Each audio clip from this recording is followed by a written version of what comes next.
On September 25th, 1066, one of the most pivotal battles in English history took place near the village of Stamford Bridge in the East Riding of Yorkshire.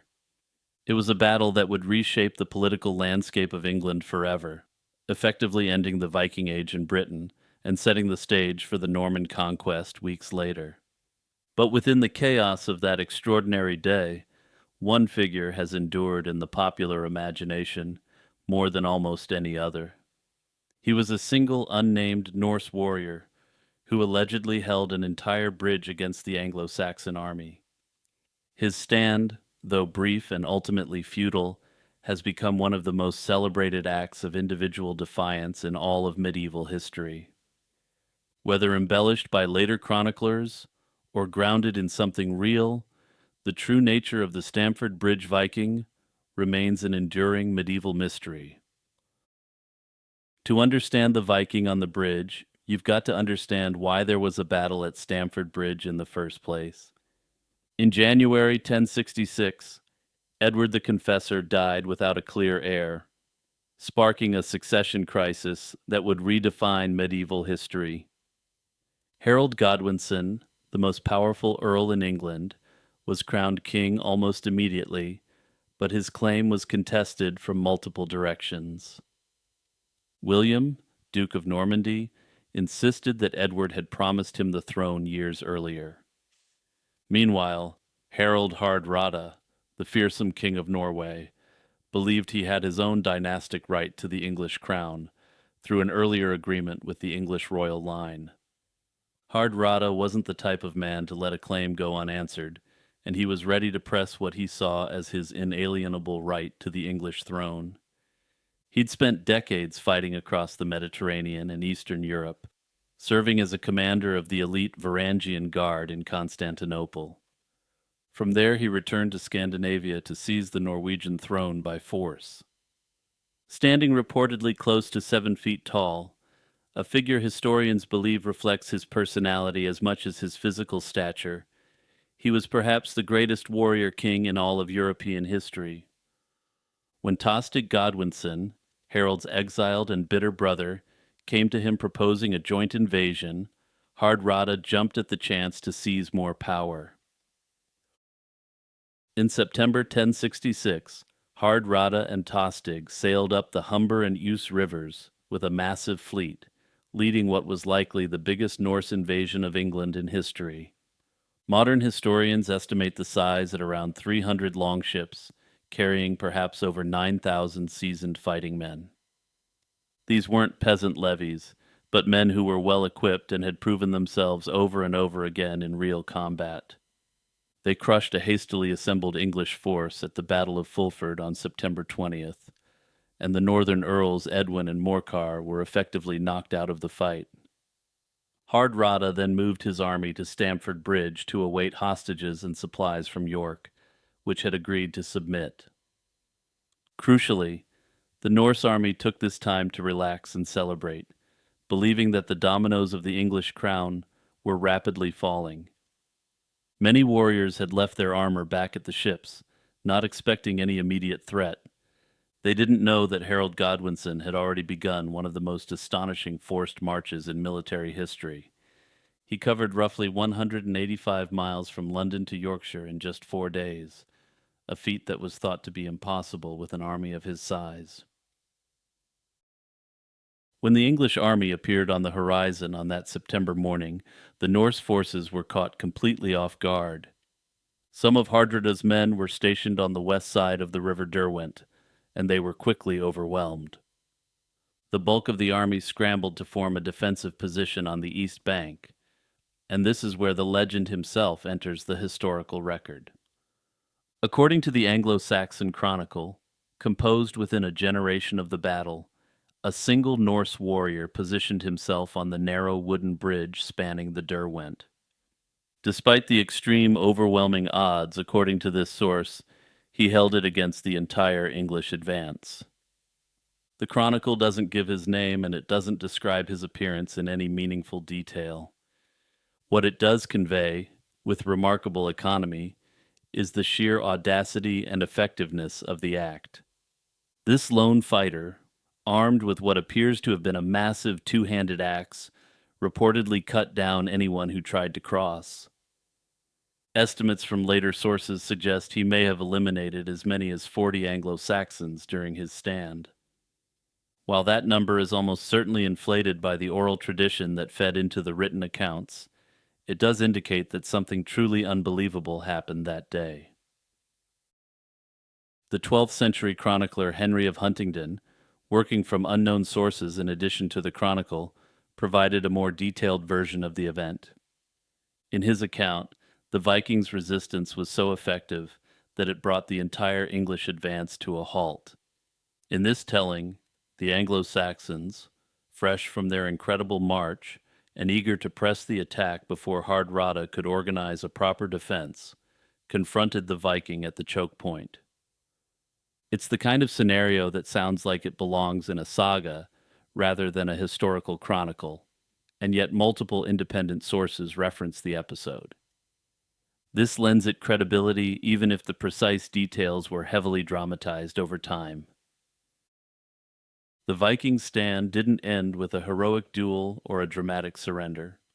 According to the most widely cited account by Henry of Huntingdon, the English eventually sent a soldier in a small boat or barrel beneath the bridge. From that precarious position below, this man thrust a long spear or a pike upward through the gaps in the wooden planks, striking the Norse warrior in an unprotected area beneath his armor. It was a resourceful and decidedly unglamorous solution to the problem, and as the bridge defender fell, the English surged across the river to meet a now slightly better prepared army. There's an almost tragic quality to the story of the Viking who had done everything one man could possibly do to protect his comrades, to be brought down in such an underhanded way. Yet this is an Anglo-Saxon source telling the story not of a powerful champion who confronted this inhuman defender, but of a smart but also cowardly method, lending more credibility to the source. He'd bought precious minutes for his comrades to form a shield wall and organize some kind of coherent defense on the far bank. But the delay, however heroic, wasn't enough. And once across the bridge, Harold's forces slammed into the Norse shield wall with devastating force. The battle raged for hours, brutal and exhausting in the late September heat, and Hardrada himself was slain, struck in the throat by an arrow, with Tostig falling soon after. By the end of the day, the Norse army was shattered beyond any recognition, and the Viking conquerors became the vanquished without their king. Of the roughly 300 ships that had brought Hardrada's invasion force, only around 24 were needed to carry the survivors home. No reliable source has ever identified the Stamford Bridge Viking by name. Some later Scandinavian traditions have attempted to assign him an identity, but none hold up under serious scholarly scrutiny. He remains defiantly anonymous, which in many ways only adds to the mythic power of the story. He wasn't a prince or a famous jarl or a man of particular recorded status, and his life appears not to have been noteworthy until that point. He was just a warrior who, when his army was caught unprepared and his comrades were dying around him on the wrong side of the river, decided to stand his ground on a bridge. It was a fight that he knew he could never win. There was no theoretical exit strategy for him, and he just held his position until he physically couldn't fight anymore. The episode also speaks to the broader narrative of what happened in 1066. Harold Godwinson won a decisive victory at Stamford Bridge, but the cost was enormous. His army was battered and exhausted, and just 3 days later, on September 28th, William of Normandy landed on the south coast of England. Harold was forced to march his battered and depleted forces all the way back south again, arriving at Hastings in mid-October with an army that was a shadow of its full strength. The Battle of Hastings on October 14th ended with Harold's death and the beginning of Norman rule in England. Historians have long debated whether the outcome at Hastings might have been different if Harold's army hadn't been so thoroughly ground down by the campaign against Hardrada. In a strange and perhaps poetic way, The Viking on the bridge is part of that chain of cause and effect. Every minute he held that crossing was another minute of delay, another minute of Saxon exhaustion that rippled forward through the fateful weeks that followed. Given the importance of England to world history, it's conceivable that this Viking, in buying enough time for his comrades to arm themselves, changed the course of humanity completely. As a bit of a postscript to this historical narrative, there's something universally compelling about a lone individual standing against impossible odds. He asked for nothing and expecting nothing in return. His only concern was for the mission, and more likely, for his brothers in arms he was defending. It doesn't matter that the Viking lost, or that his stand ultimately changed nothing about the battle's outcome in strategic terms. What matters is the defiance itself, raw and uncompromising. The story has been retold in countless books and documentaries, precisely because it captures something elemental about human courage in the face of certain death. The Stamford Bridge Viking didn't fight for glory or recognition, and he almost certainly knew he was going to die on that bridge.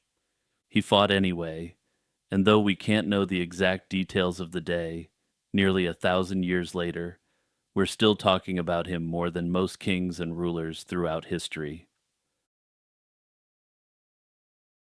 Henry VI came into the world on December 6, 1421, at Windsor Castle, the son of England's warrior King Henry V and Catherine of Valois, a French princess.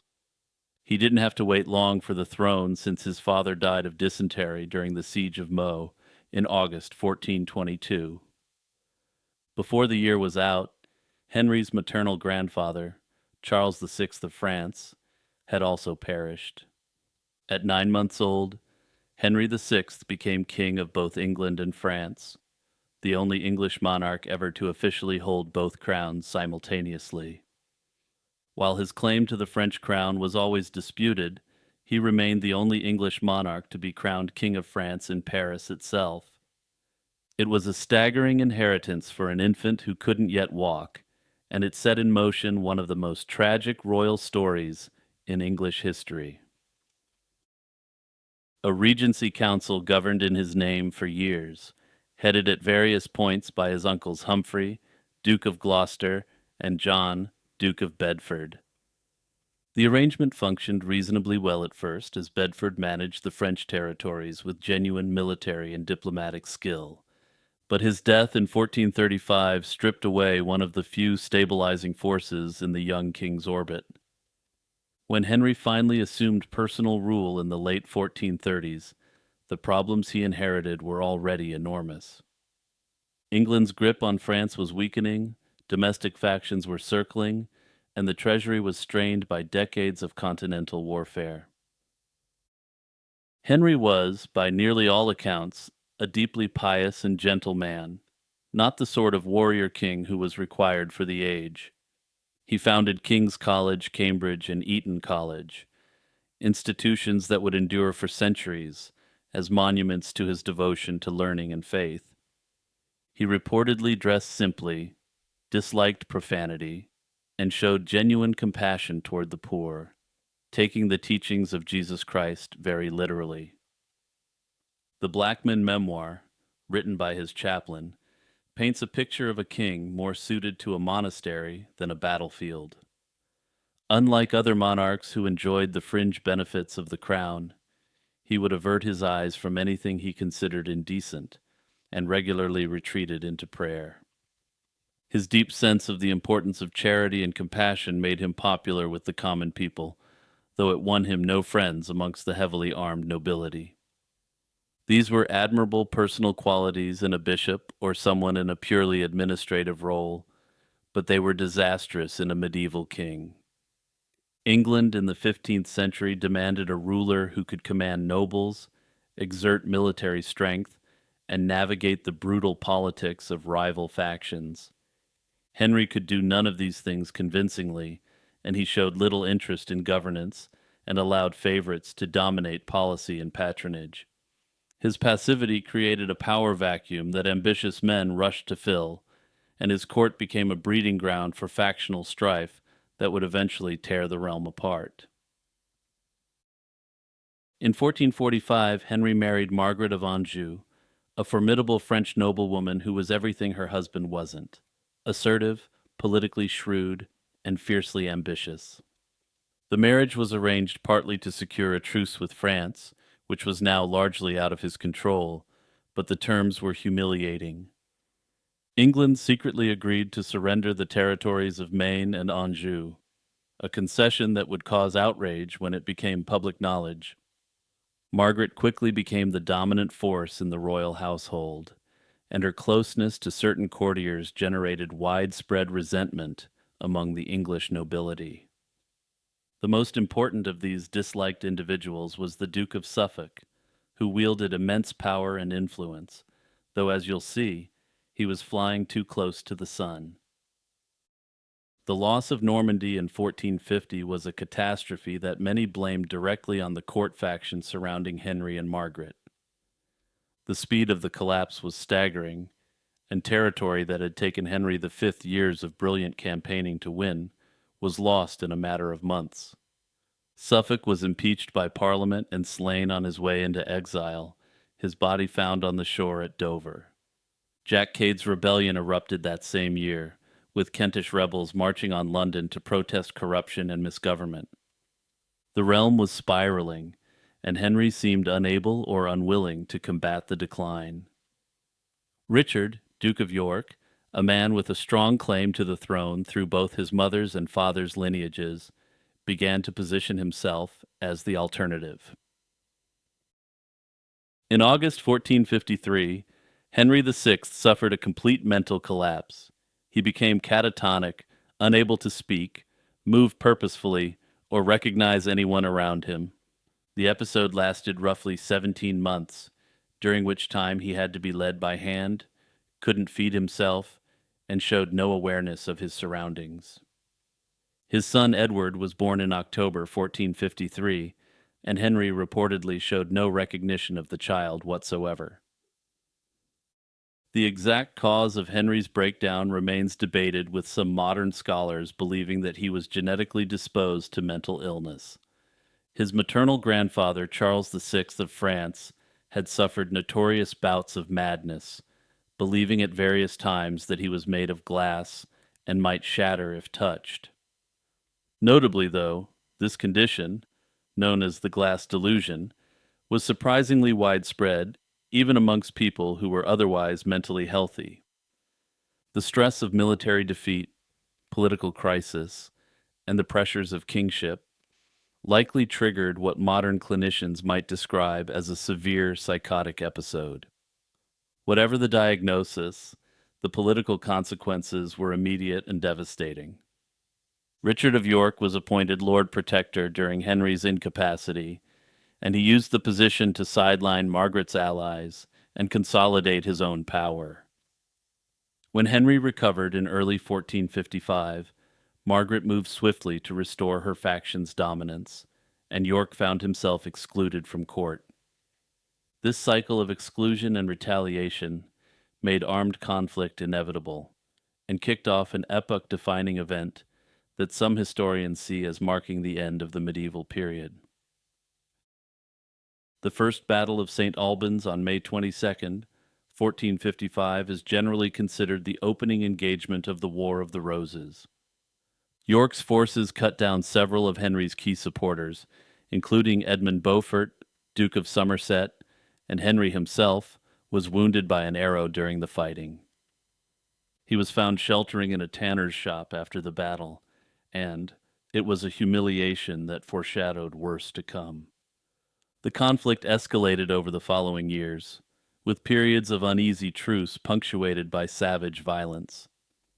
After the Yorkist defeat at Ludford Bridge in 1459, York fled to Ireland, but his cause was revived the following year when his ally, the Earl of Warwick, won the Battle of Northampton.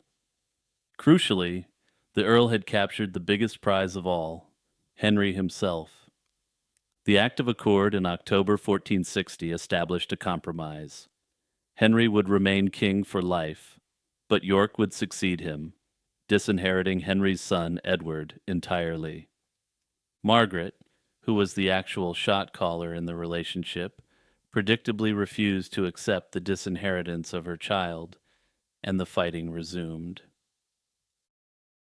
York was slain at the Battle of Wakefield in December 1460, his head displayed on the gates of York itself, wearing a paper crown in a grim mockery of his royal ambitions. But his son Edward proved to be everything Henry wasn't, and he was a leader of men for a period such as this. He was tall, good-looking, charismatic, and militarily brilliant, with the ability to sniff out political plots while simultaneously commanding troops himself. The young Edward of York crushed the Lancastrian army at Towton in March 1461, in what remains the bloodiest battle ever fought on English soil. Estimates suggest that between 20 and 30,000 men fell that day, and Henry was finally deposed, with York crowned Edward IV. Henry spent the next several years as a fugitive, moving between sympathetic households in the north of England and briefly taking refuge in Scotland. His existence was pitiful. The crowned King of England and France reduced to the charity of minor gentry and clergy, all while dodging Yorkist patrols. He was finally captured in 1465 at Waddington Hall in Lancashire and brought to London, where he was paraded through the streets and imprisoned in the Tower of London. By all accounts, he bore captivity with the same resigned patience that had characterized his entire reign. He apparently spent much of his time in prayer and reading, seemingly more at peace as a prisoner than he'd ever been as a king.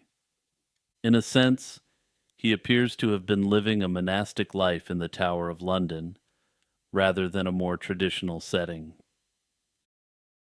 In 1470, an extraordinary turn of events briefly restored Henry to the throne.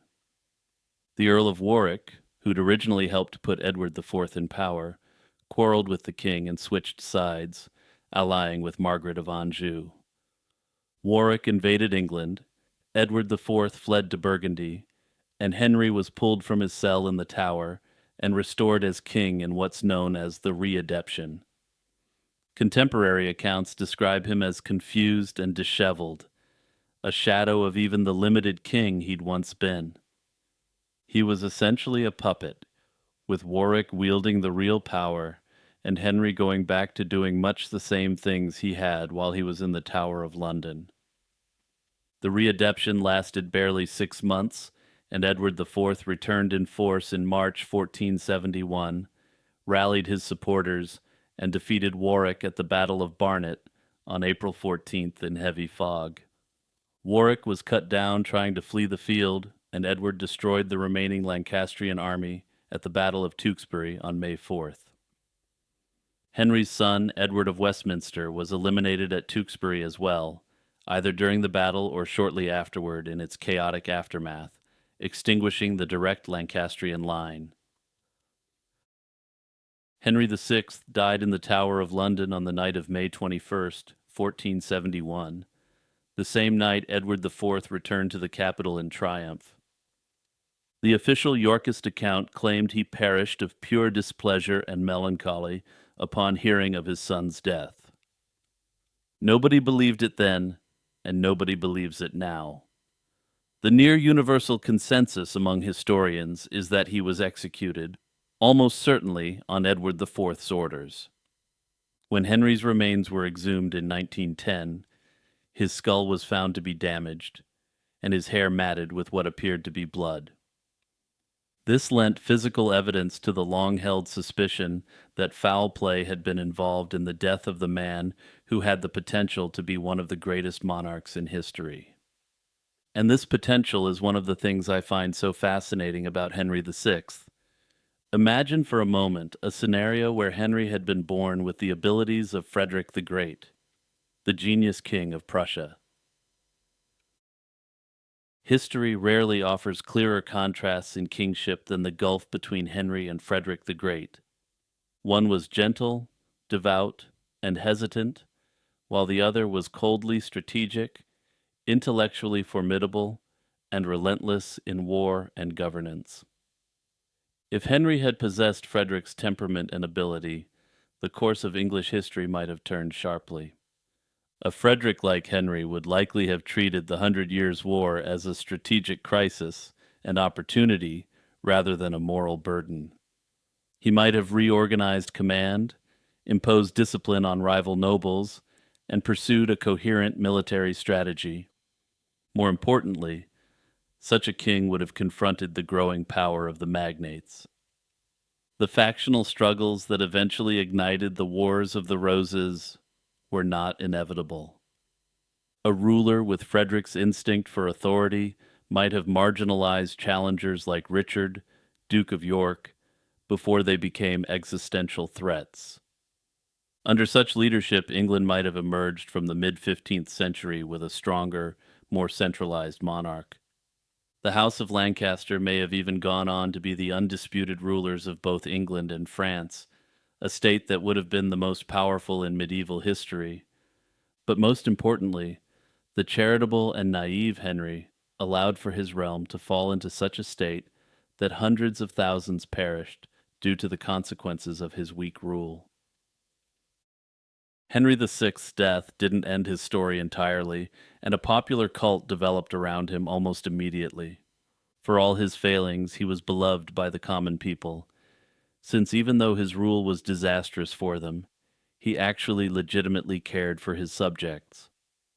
Miracles were attributed to his intercession, and pilgrims flocked to his grave at Chertsey Abbey and later at Windsor Castle, where his body was moved in 1484.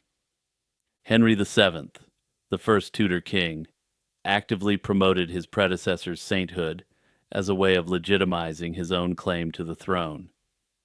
A formal canonization process was initiated but never completed, largely because the papacy demanded a fee that Henry VII considered excessive. What remains is the portrait of a man catastrophically mismatched with his circumstances. Henry VI wasn't cruel, wasn't tyrannical, and by the standards of his age wasn't even particularly incompetent in his personal conduct. He was simply the wrong man on the wrong throne at the worst possible time. His gentleness, which might have made him beloved in a more peaceful era, instead invited disaster. He lost two kingdoms, his freedom, his family, and ultimately his life, all because the medieval world had no room for a king who'd rather pray than fight. Hey everyone, it's Jimmy here with a quick reminder to hit the like and subscribe buttons and share this video with your friends and family who enjoy historical content. Also remember to check out the Patreon or YouTube membership if you want to support me even further and you're in a financial position to do so.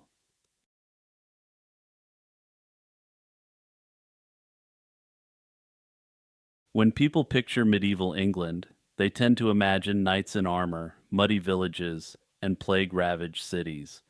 What they generally don't usually think about is who could read a book and who couldn't. It's a question that cuts to the heart of how power actually worked in medieval society, because literacy wasn't just a skill, it was a weapon, a gatekeeper, and sometimes the ability to read could be enough to warrant a visit to the gallows, or even escape it.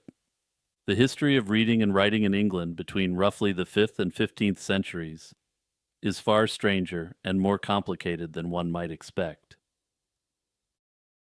The first thing to understand is that literacy in the medieval period didn't mean what it means today. In our world, being literate means you can pick up a newspaper or a novel and make sense of it. In medieval England, the concept was split in ways that would seem bizarre to a modern person. There was Latin literacy, the gold standard, which meant the ability to read and write in the language of the church, law, and scholarship. Then there was vernacular literacy, the ability to read and write in English or Anglo-Norman French. And beneath both of those was a kind of practical literacy that involved recognizing symbols, understanding tallies, or following a text that someone else read aloud.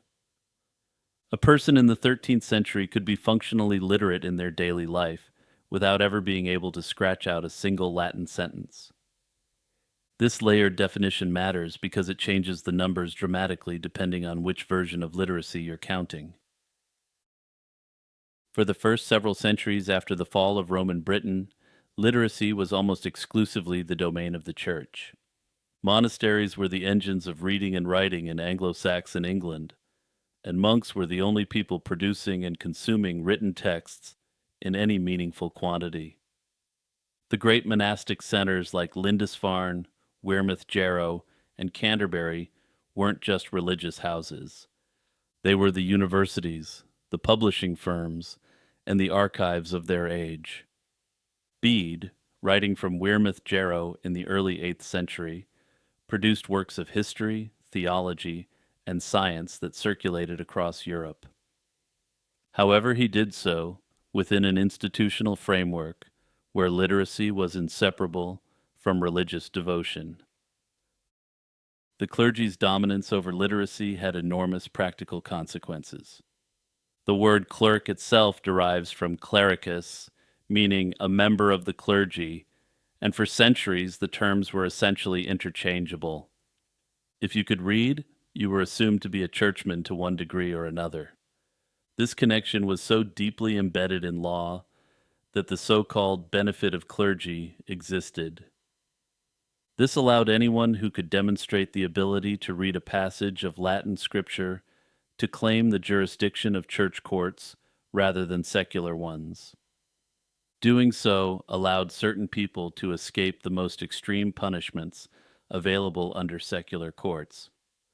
Criminals would memorize Psalm 51, the traditional test verse, to quite literally save their own necks.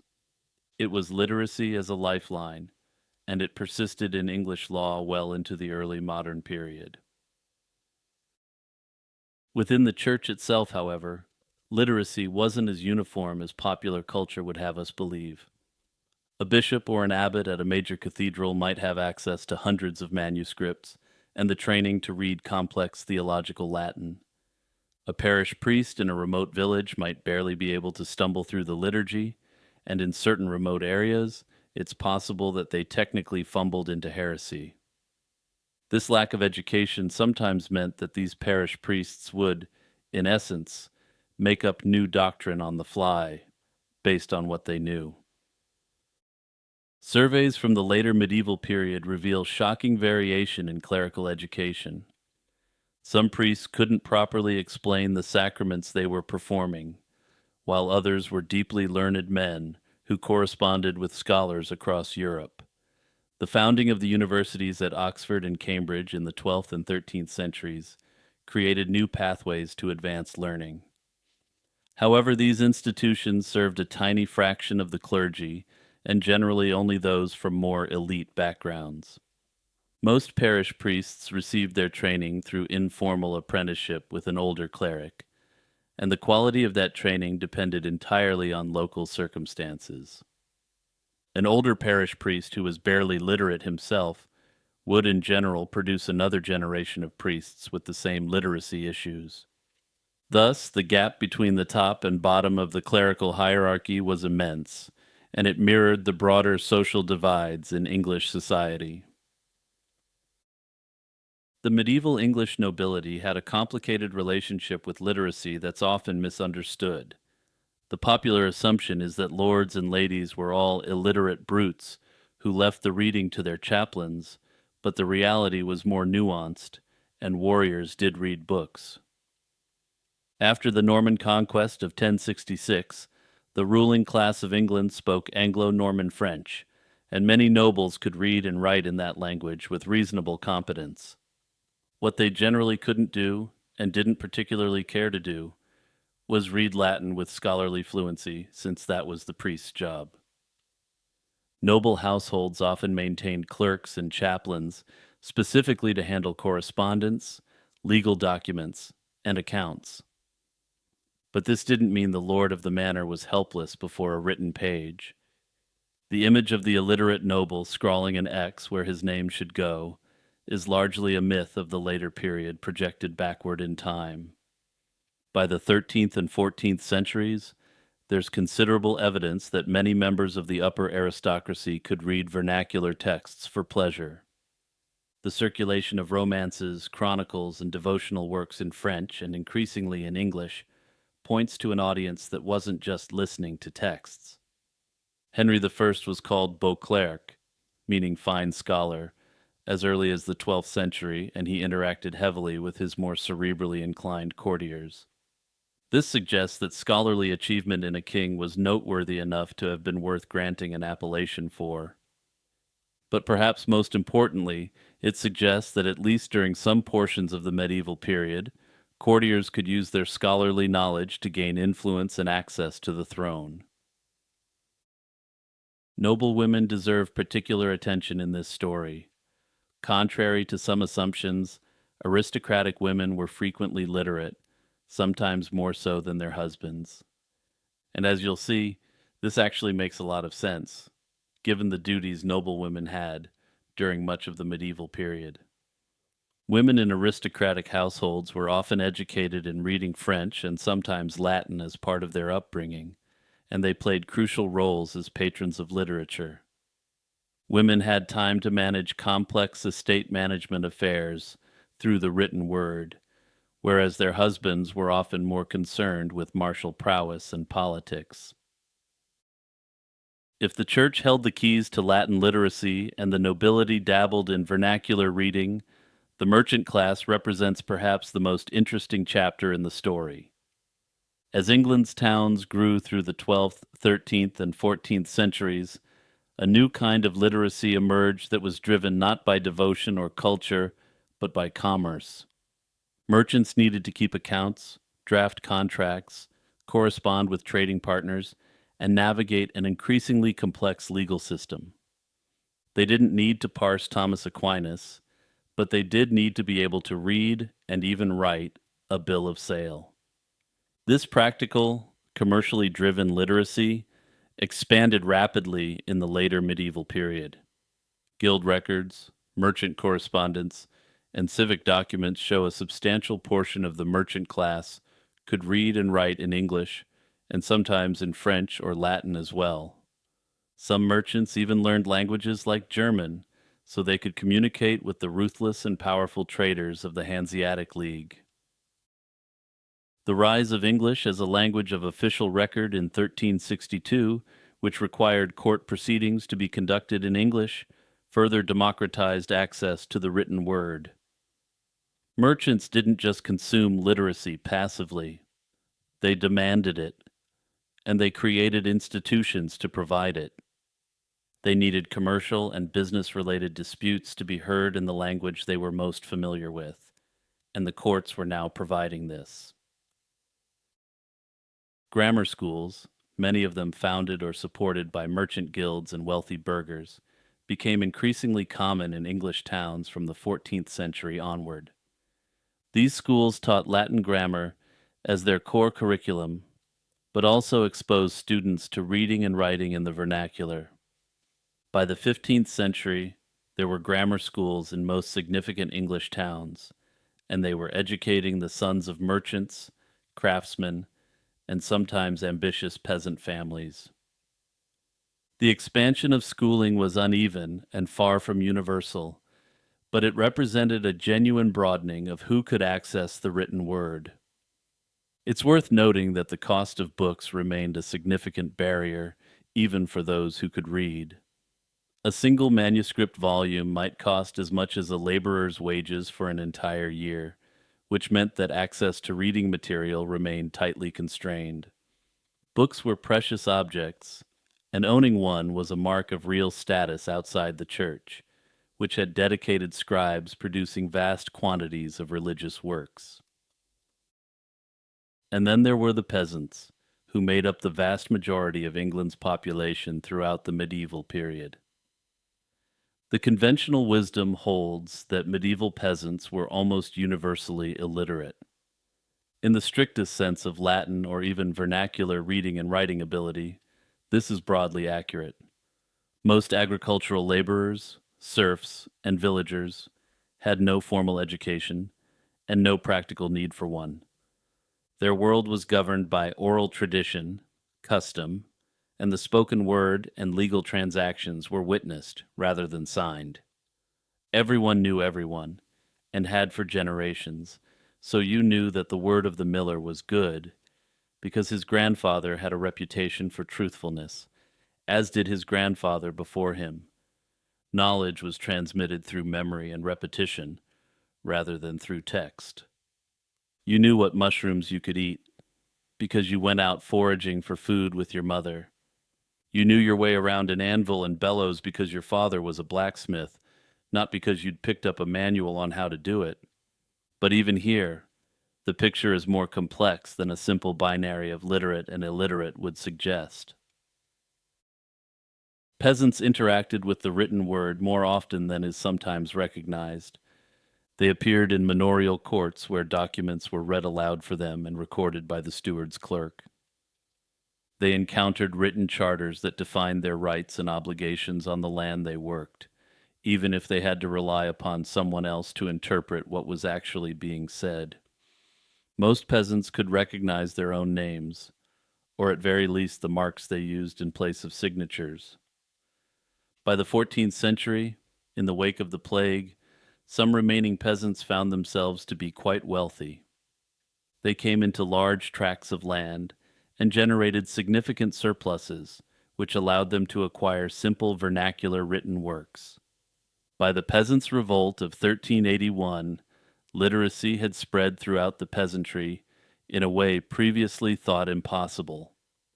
The rebels produced written demands, circulated letters and verses to organize their movement, and specifically targeted legal documents and records for destruction. They understood the power of the written word, even if many of them couldn't wield it effectively themselves. By the 15th century, on the eve of the printing revolution that would transform everything, England's literacy landscape had shifted considerably from the early medieval period. Estimates vary widely, but scholars have suggested that perhaps 10 to 20% of the adult male population in late medieval England could read to some functional degree. As may be expected, rates were significantly higher in London and other major towns, and much lower in rural areas. Female literacy rates were generally lower but not negligible, particularly among the upper classes and in urban settings. What drove this gradual expansion wasn't any single factor, but a convergence of forces. The growth of commerce demanded record keeping. The expansion of royal government generated an ever-increasing volume of writs, charters, and administrative documents. The rise of English as a literary and official language lowered the barrier to entry, and the founding of schools broadened access. And the Church itself, despite its monopoly on Latin learning, contributed to vernacular literacy through education and devotional publishing. In June of 1381, something happened in England that no king, no lord, and no bishop had ever thought possible. The working poor rose up. Tens of thousands of peasants, laborers, and tradespeople marched on London, burned legal records, stormed royal strongholds, and demanded an end to the feudal system. For a few terrifying days, the 14-year-old King Richard II lost control of his own capital. The crown, the church, and the aristocracy watched in horror as everything they'd taken for granted was suddenly, violently called into question. The revolt was eventually put down, its leaders slain, and its promises broken, but the tremors it sent through English society never fully stopped. This is the story of how a heavy tax lit a fire that nearly consumed a kingdom. England in the mid-14th century was already a society under enormous strain. The Black Plague had arrived in 1348 and vaporized somewhere between a third and half the population within just a few years. Entire villages were emptied. Fields went unplowed. The survivors, those peasants and laborers who'd made it through, suddenly found themselves in a position of unexpected power. There were fewer of them, and that meant their labor was worth more, and wages began to rise. Peasants started moving between manors, seeking better conditions and higher pay. The ruling class didn't like this one bit, and in 1351, Parliament passed the Statute of Laborers, which attempted to freeze wages at pre-plague levels and restrict the movement of workers. It was, in essence, a legal tool designed to ensure that the economic benefits of the plague flowed upward rather than downward. Local justices of the peace were tasked with enforcing the statute, and while enforcement was inconsistent and often ineffective, the resentment it generated was deep and lasting. For the next 30 years, tensions between the landowning aristocracy and the laboring poor simmered without relief. The feudal obligations that bound peasants to the land felt increasingly intolerable to people who could see, plainly, that their work was worth more than what they were being paid for it. On top of this, England was mired in the Hundred Years' War with France, a conflict that had been dragging on since 1337 and was going badly by the late 1370s. The military triumphs of Edward III and the legendary Black Prince were fading memories, and French and Castilian raids hit the southern English coast with increasing boldness. The war drained the treasury and demanded more and more from a population that had less and less patience for sacrifice. With the stage set for a confrontation, all that was needed was a spark that would engulf the whole edifice. That spark came in the form of the poll tax.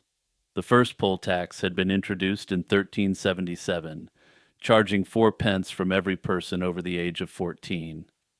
It was unpopular but manageable. A second poll tax followed in 1379 with a graduated scale that placed a heavier burden on the wealthy peasantry.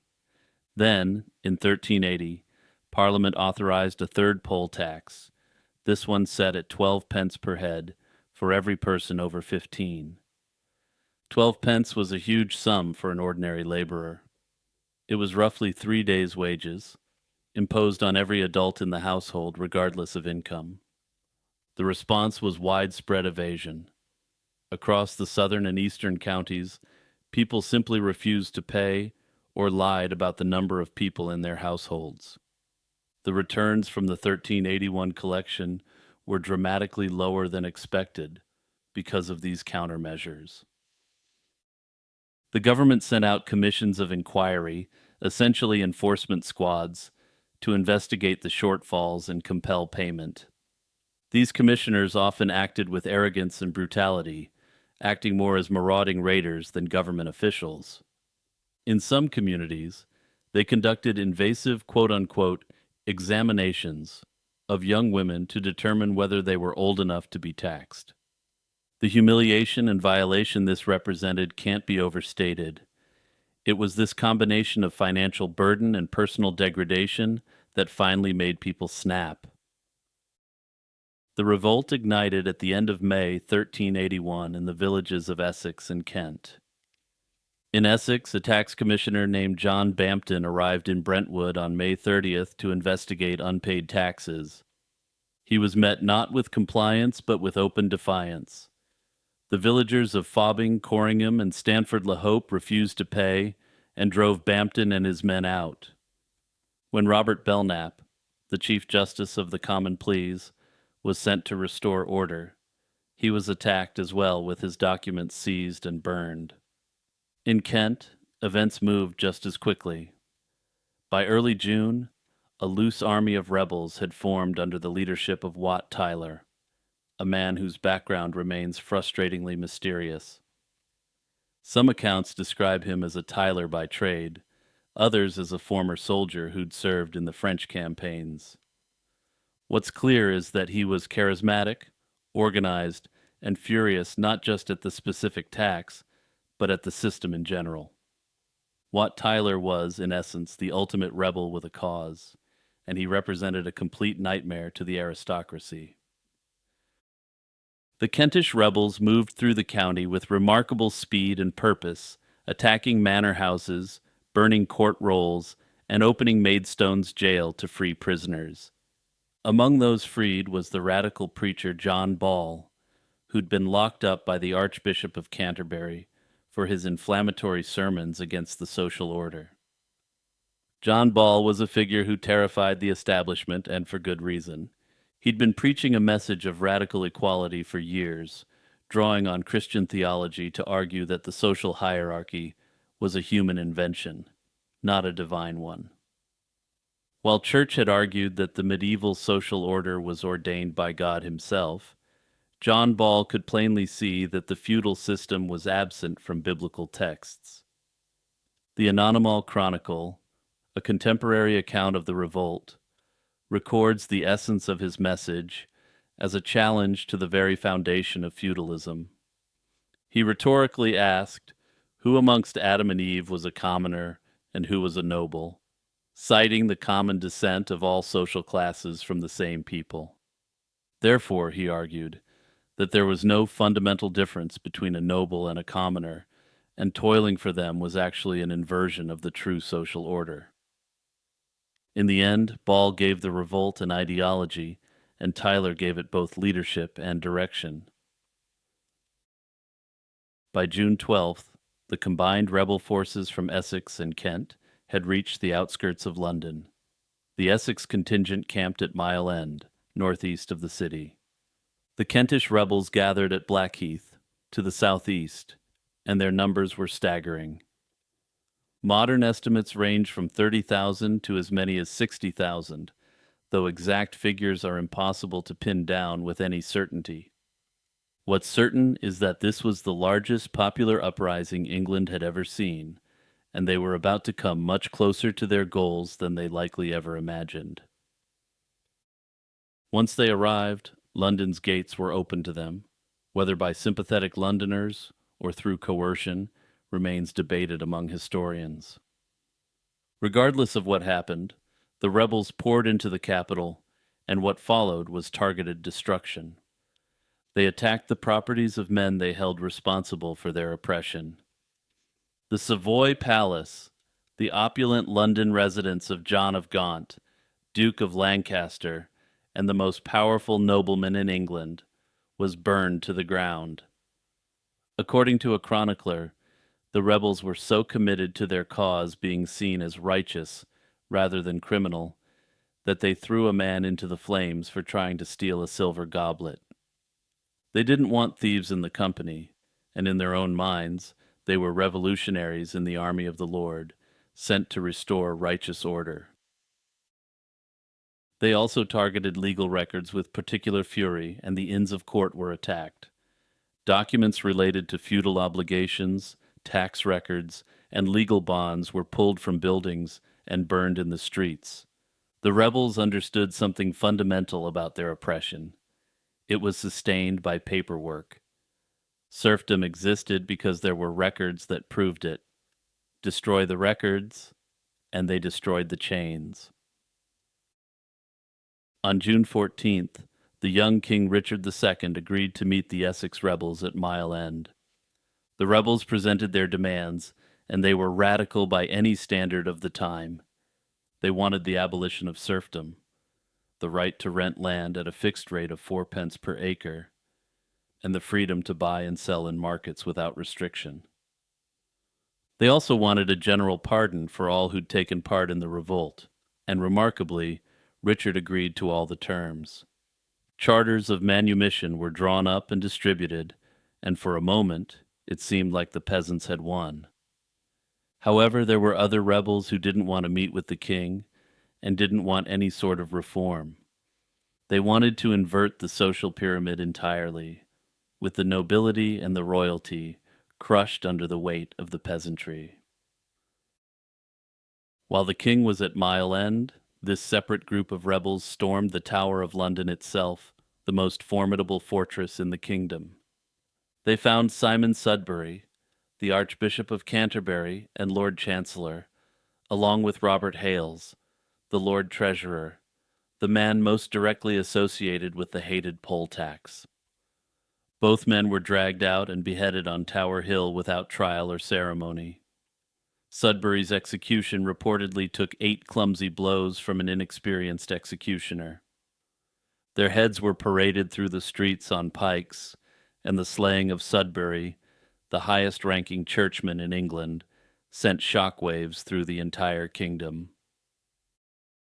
The decisive moment came on June 15th at Smithfield, just outside the city walls, when Richard agreed to meet Wat Tyler directly. The accounts of what happened next vary depending on the source, but the broad outlines are consistent across the major chronicles. Tyler rode forward to speak with the king and presented further demands, which, interestingly, would have actually made the king even more powerful. Unlike some of the other protesters, he didn't want the Peasants' Republic of England. He asked for the disendowment of the church, the redistribution of its vast wealth, and the abolition of all lordship except that of the king himself. Tyler's manner was reportedly brash, perhaps deliberately provocative, or perhaps simply the manner of a man who had no experience with royal protocol and no reason to respect it. Then violence erupted. William Walworth, the Lord Mayor of London, struck Tyler with a short sword, and one of the king's squires followed up with another blow. The rebels, who had just watched their leader cut down in front of them, surged forward.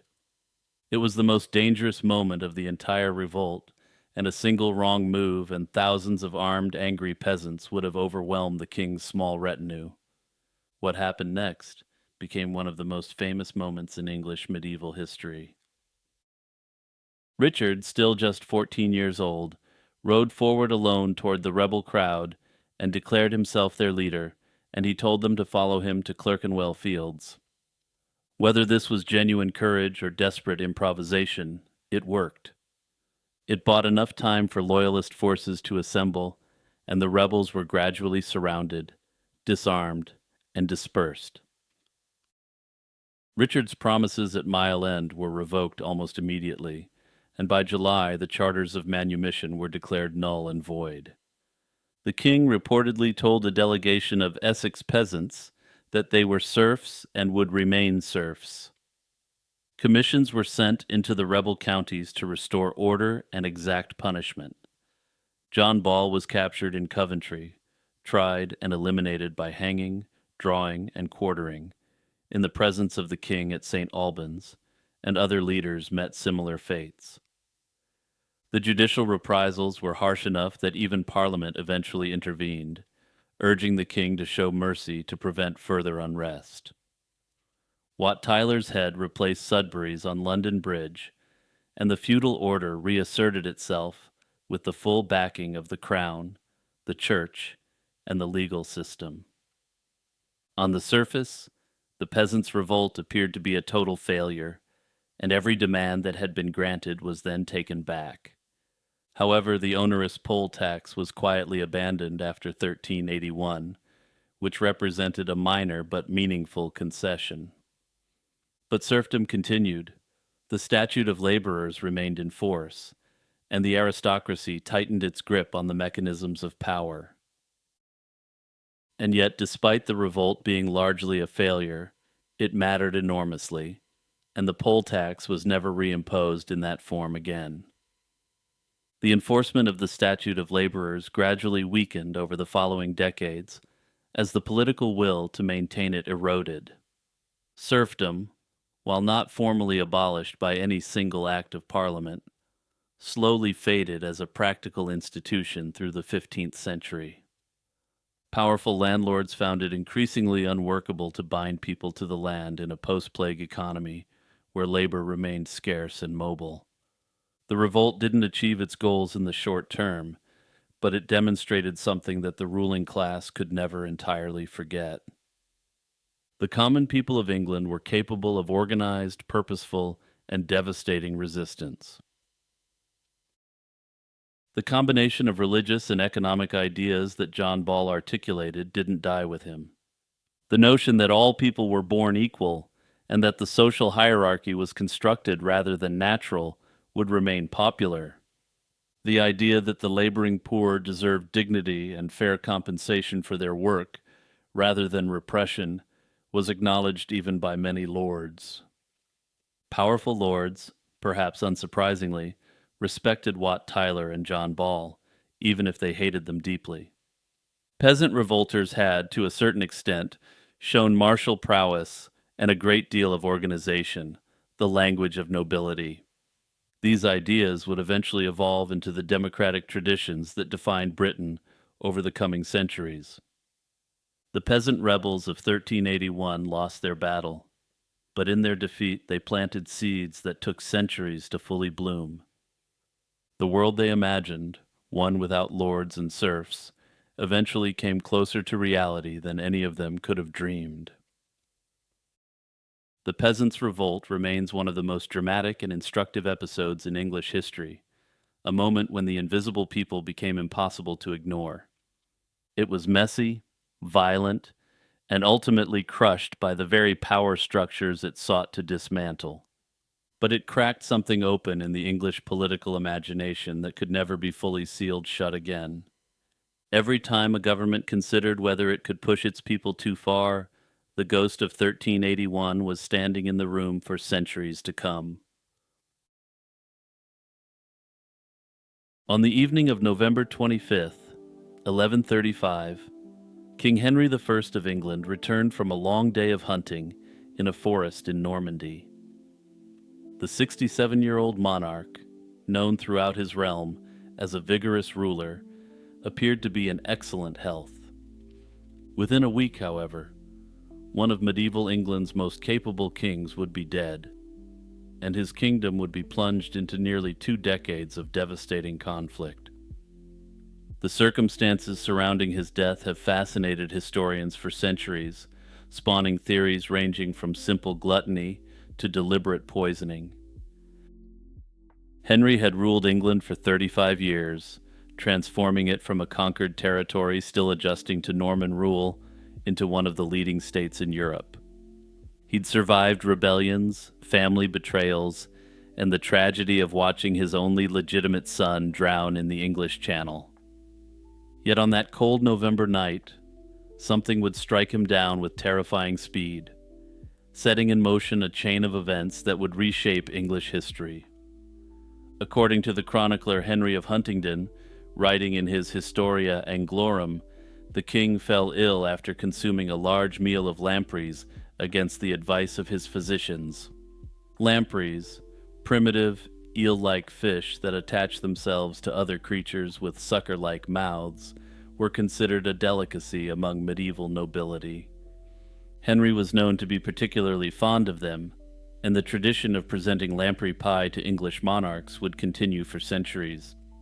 The chronicler Orderic Vitalis provides a slightly different account, suggesting that the king had already begun to feel unwell during the hunt itself before returning to his hunting lodge.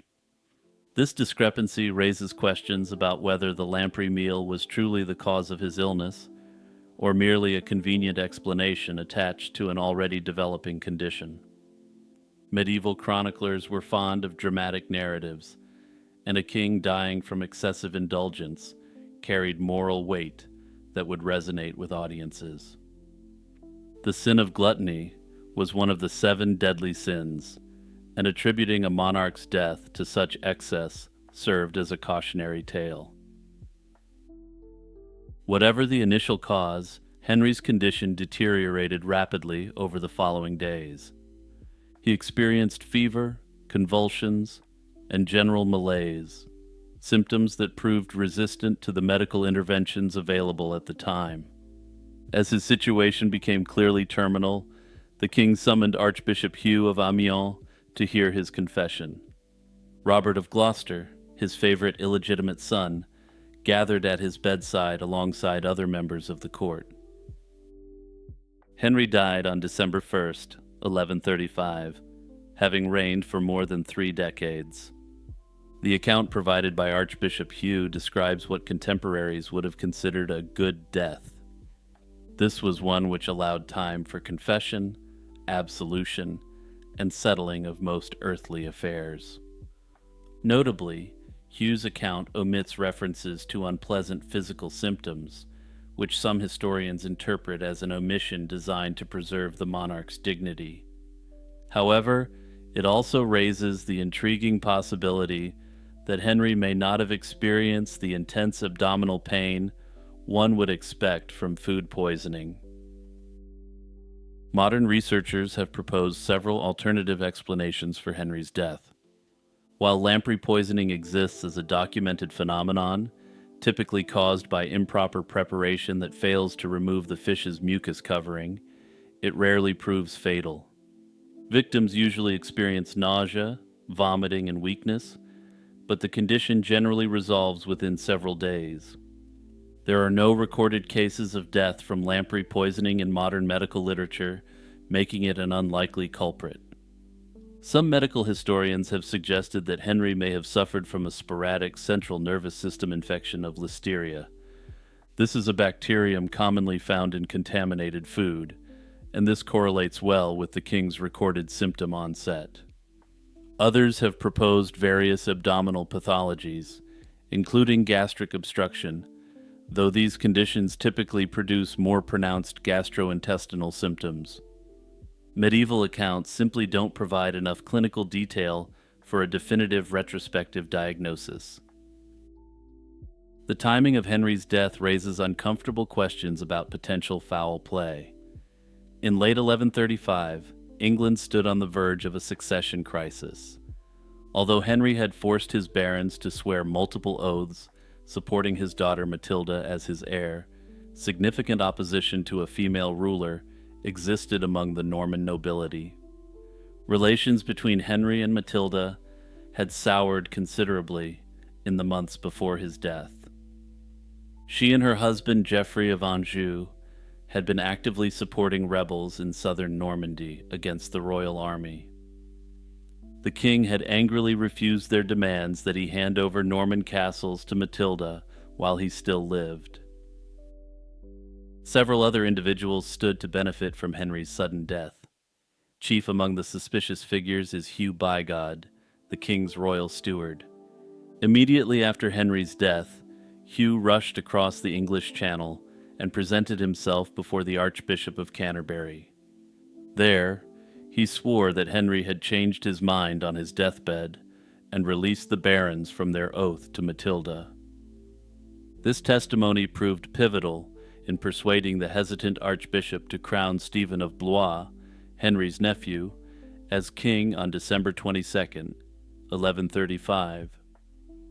Remarkably, Stephen was crowned before Henry had even been buried, raising further suspicions.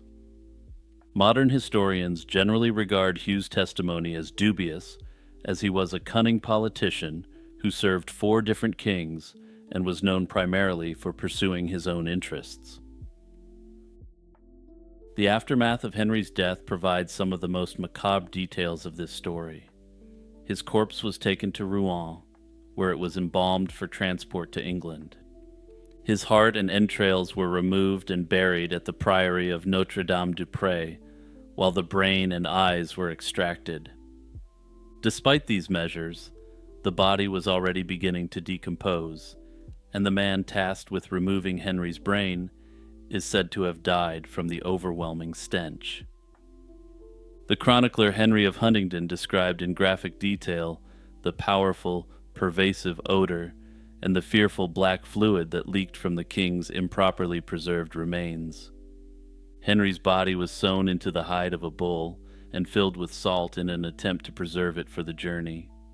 Stormy weather in the English Channel delayed the crossing by 4 weeks, during which time black fluid continued to seep through the ox hides. Finally, at Christmas, favorable winds allowed the ship to set sail with whatever remained of his earthly vessel. On January 3rd, 1136, the king was eventually buried before the high altar at Reading Abbey, the monastery he had founded 14 years earlier. Understanding why Henry's death triggered such chaos requires looking back to November 25th, 1120, exactly 15 years before the king's final hunt. On that night, the white ship set sail from Barfleur, carrying approximately 300 passengers, including William Adelin, Henry's only legitimate son and heir. The passengers and crew had been drinking heavily, and when the overconfident captain attempted to overtake the king's ship, the vessel struck a submerged rock and sank. Nearly everyone aboard drowned, including William, two of Henry's illegitimate children, and much of the young English nobility. Only one lone butcher from Rouen survived to tell the harrowing tale. It's said that Henry never smiled again after learning of his son's death. He remarried the following year, hoping desperately to produce another male heir, but the marriage remained childless. With no legitimate sons, Henry took the unprecedented step of declaring his daughter Matilda as his heir.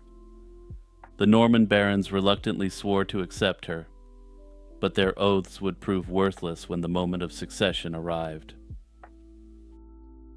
The mysterious death of King Henry ultimately set in motion nearly 2 decades of conflict known as the Anarchy. During this period, England was torn apart by the conflict between Stephen and Matilda. Whether Henry died from a bacterial infection, food poisoning, natural causes, or something more sinister, we will likely never know for certain. The sources are too limited, the symptoms too vaguely described, and the political circumstances too convenient for any one explanation to satisfy completely. What remains clear is that on that December night in 1135, medieval England lost more than just a king. It lost the stability that Henry had spent 35 years building, and the carefully laid succession plans that were meant to secure his dynasty's future. The surfeit of lampreys may make for a colorful story, one that medieval chroniclers clearly enjoyed telling, but the real tragedy lies in what came after. A kingdom thrown into chaos, a people subjected to years of warfare, and a succession crisis that would only be resolved when Matilda's son finally took the throne as Henry II in 1154. It's a drunken feast on the mudflats of Greenwich in April of the year 1012. The air reeks of mead and wood smoke. Viking warriors, their blood still hot from months of pillaging the English countryside, have gathered to demand ransom for their most valuable prisoner. The man is Alfeg, the Archbishop of Canterbury. The old man refuses to let his people bankrupt themselves to save him. He stands defiant, quoting scripture. Then the mood turns. Someone hurls an ox bone, then another. The missiles multiply into a storm of animal skulls, stones, and scraps from the feast. When the frenzy ends, the archbishop lies dead in the mud, his skull caved in by a thrown axe. Standing apart from the carnage, unable to stop his own men, is the commander of this army, a giant of a man named Thorkel the Tall. According to the chroniclers, he offered everything he owned except his ship to spare the holy man's life. His warriors ignored him. That night, something broke inside the most dangerous Viking warlord in Europe. Within months, he would defect to the English king he had spent 3 years trying to destroy. Thorkel the Tall was born sometime in the 960s, and he came from a family steeped in the warrior traditions of Scandinavia. His brother Sigvaldi served as chieftain of the Jomsvikings, a semi-legendary brotherhood of elite mercenaries based at the fortress of Jomsborg on the Baltic coast. If sources are to be believed, the Jomsvikings were the special forces of the Viking world, bound by strict codes that forbade them from fleeing in battle or showing fear. Through his incredible courage in battle and adherence to a strict code of honor, he eventually rose to the position of chief commander of this elite crew. By 1009, Thorkel had assembled one of the largest Viking armies ever to descend upon England. The Anglo-Saxon Chronicle records that his fleet arrived with a terrifying host that proceeded to ravage Kent, Sussex, Hampshire, and Berkshire. The English paid tribute after tribute, thousands of pounds of silver flowing into Viking coffers, but Thorkel kept coming back for more. In September of 1011, his forces besieged Canterbury itself, the spiritual heart of Christian England. The city fell through treachery when an archdeacon named Elfmer, whom the chroniclers describe as a man whose life the archbishop had once saved, opened the gates to the enemy. Alfeg was dragged from the altar of his own cathedral and thrown into chains.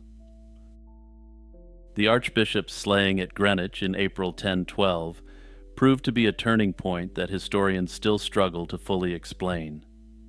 The Anglo-Saxon Chronicle states plainly that Thorkel attempted to prevent the slaying, offering his own wealth to ransom the holy man.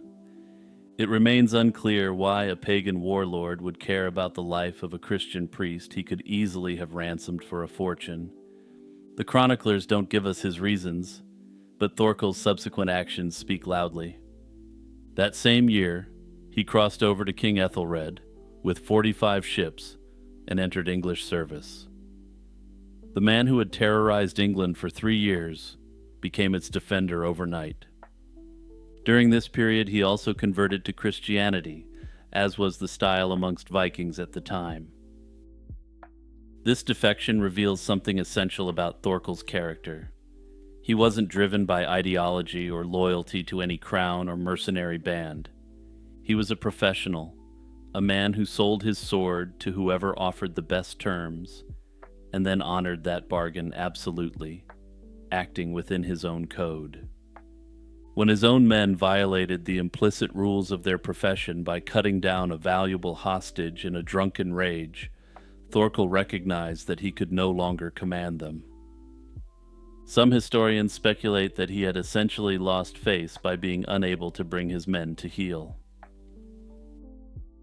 For the next year, he served Ethelred faithfully, helping to defend London against his former Norse allies. The political landscape shifted again in 1013 when Sweyn Forkbeard, king of Denmark, launched his own invasion of England. Sweyn died suddenly in February 1014, and his son Canute was initially driven out by the returning English king.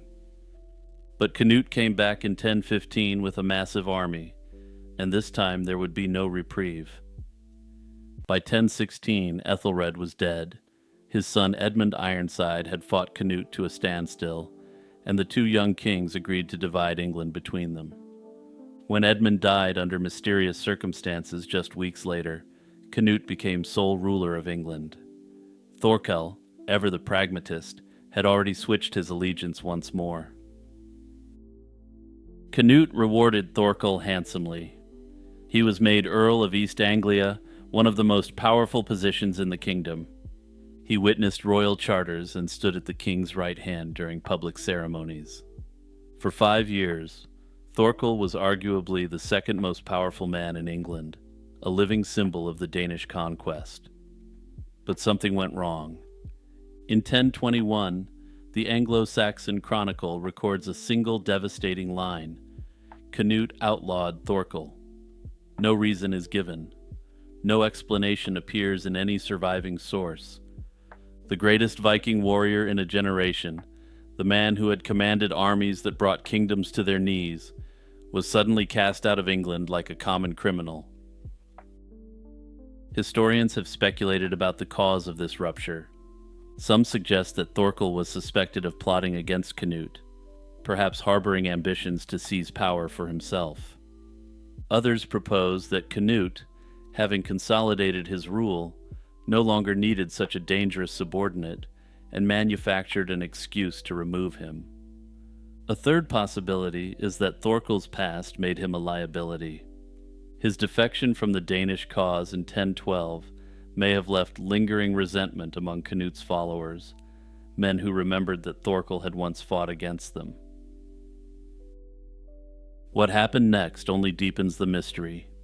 In 1023, Canute traveled to Denmark and reconciled with Thorkel. The two men exchanged hostages as a guarantee of good faith.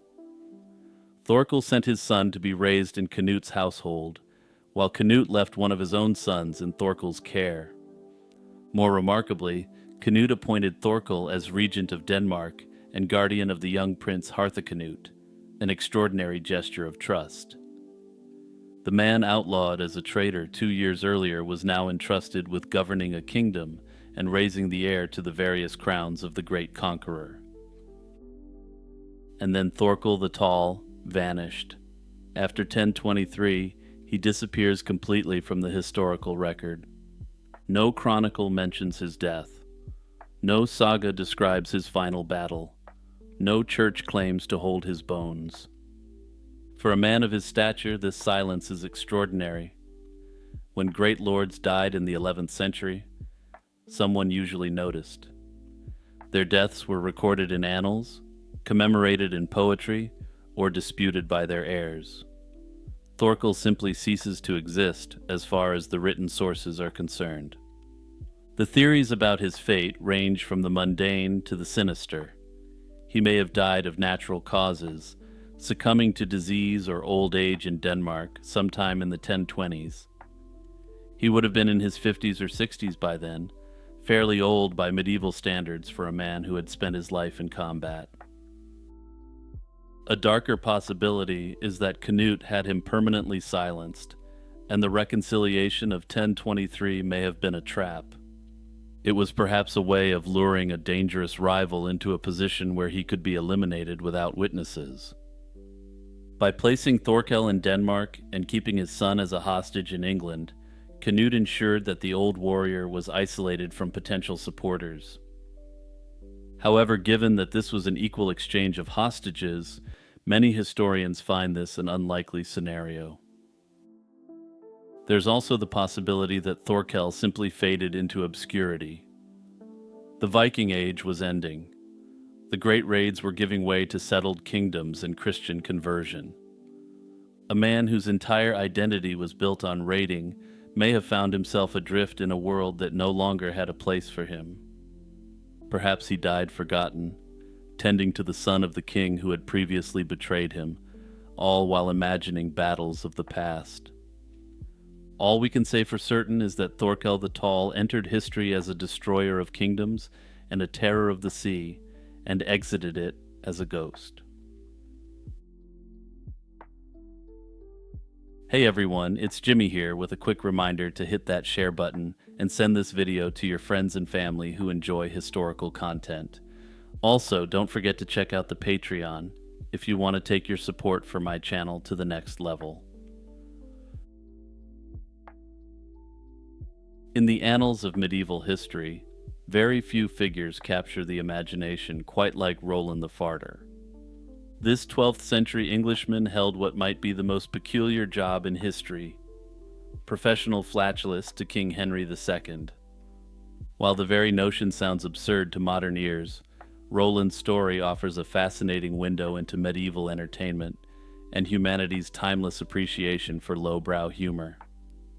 Roland served at the court of Henry II, who ruled England, Wales, and substantial portions of northern and western France from 1154 until his death in 1189. What makes Roland's story particularly remarkable isn't just his unusual talent, it's the extraordinary compensation he received for it. The Liber Feodorum, or Book of Fees, a 13th century English administrative document that recorded feudal landholdings, contains an entry detailing Roland's arrangement. Roland was granted Hemmingstone Manor in Suffolk along with 30 acres of land, a substantial reward that placed him far above the average medieval commoner. Some scholarly estimates suggest he may have received as much as 100 acres total, making his holdings comparable to a minor knight. Roland's entry stands out in the Book of Fees precisely because his service was neither martial nor bureaucratic, but rather purely comedic. Roland's feudal obligation was both delightfully specific and legally binding. According to the Book of Fees, he was required to perform annually on Christmas Day before the assembled royal court.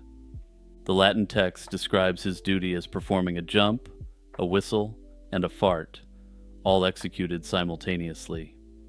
This singular annual performance was apparently entertaining enough to justify considerable real estate holdings. Roland's profession, while unusual, wasn't entirely without precedent or parallel, and the story illuminates broader truths about medieval court culture. Jesters served multiple functions beyond simple amusement, and they weren't only used to lift spirits and bring merriment. They were often far more intelligent than their fool image suggests, using humor to offer genuine counsel and critique that would have been dangerous coming from anyone else.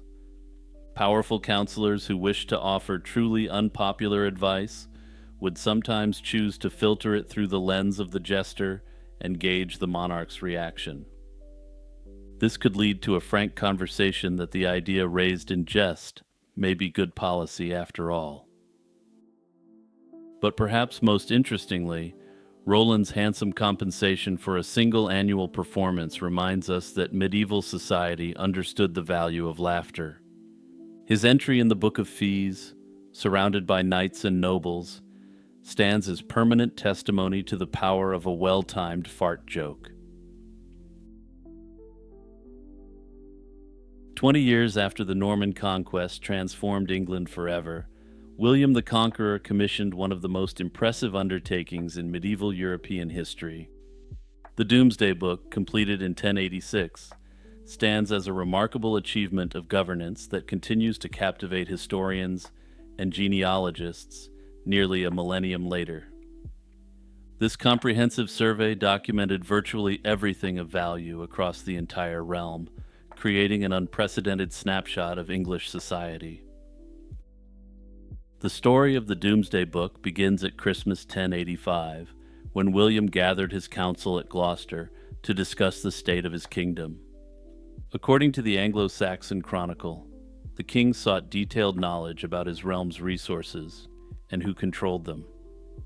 The timing wasn't coincidental. England faced potential invasion from Denmark and Norway, and William needed to understand exactly what resources he could call upon. The threat was genuine and pressing, forcing the aging conqueror to take stock of his domain with unprecedented thoroughness. The survey served multiple practical purposes that historians continue to debate even today. Most obviously, it functioned as a taxation tool, enabling the Crown to assess the national land tax, known as the Geld, with greater accuracy and fairness. However, the document also helped resolve disputes over land ownership that had proliferated since the conquest. Norman followers had a tendency to evade the tax obligations of their English predecessors, and William needed a definitive record to hold them accountable. The execution of this massive undertaking demonstrated remarkable administrative sophistication. William divided England into 7 circuits, each containing a cluster of counties, and dispatched teams of royal commissioners to conduct local inquests. These panels typically included 3 to 5 officials, often high-ranking clergy, Norman barons, and sheriffs who held authority to summon local assemblies. The survey was carried out against great popular resentment, suggesting that the English population understood the implications of such thorough documentation of their resources. The commissioners followed a remarkably systematic methodology for the time. They convened sworn inquests at county courts, putting standardized questions to juries comprising local men who could provide accurate information. These juries included a mix of barons and villagers, ensuring that details came from those who truly knew the land. The questions were remarkably comprehensive, covering who held each property, how many people lived there, what resources existed, and crucially, what the land was worth. For each property, questions were asked 3 times to capture changes over different periods. Specifically, they were interested in King Edward the Confessor's reign before 1066, the time land was granted by William, and at the survey date in 1086. The information flowed from these detailed local inquests to Winchester, where scribes translated the returns from French and English into Latin. The entire project was completed with astonishing speed, taking less than a year to survey over 13,000 settlements across England and parts of Wales. The Domesday Book actually comprises 2 distinct volumes with different characteristics. Great Domesday contains the final summarized record for most counties surveyed, while Little Domesday covers Essex, Norfolk, and Suffolk in considerably more detail. The latter volume, for reasons unknown, was never condensed and added to the larger work. The contents provide an extraordinary window into medieval life. The survey recorded information about manors, including the amount of arable land, meadows, woodlands, fisheries, mills, and livestock. It documented different classes of inhabitants, aiming to capture everyone who was under the authority of the crown, at least broadly. The Domesday Book provides stark evidence of the revolution that followed the Norman conquest. Perhaps most dramatically, it shows that land originally owned by approximately 2,000 Saxon landholders had passed to roughly 200 Norman barons by 1086. William himself took about 20% of the territory, with the remaining 80% distributed to his tenants-in-chief. The old Anglo-Saxon landed aristocracy had been almost entirely swept aside, replaced by a foreign elite who owed their positions entirely to the conqueror's favor.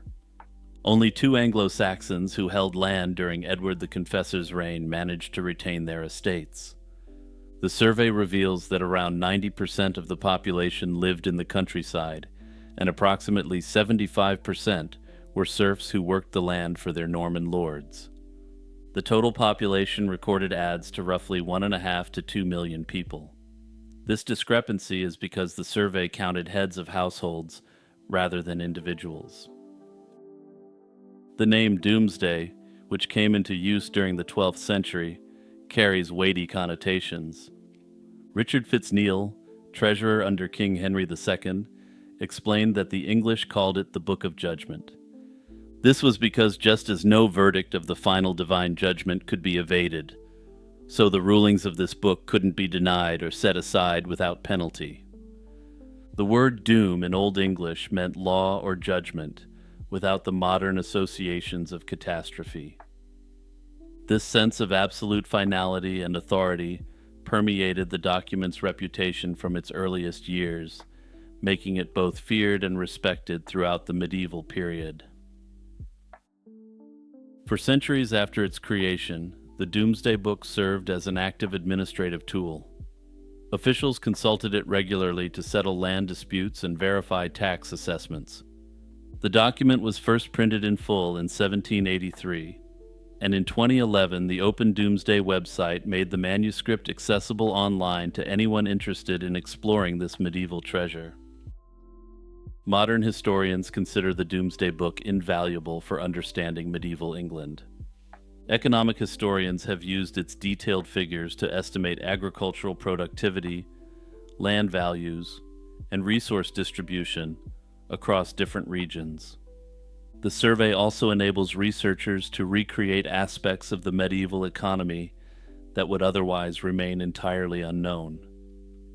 No survey approaching the scope and extent of the Domesday Book was attempted again until an 1873 attempt, sometimes called the Modern Domesday.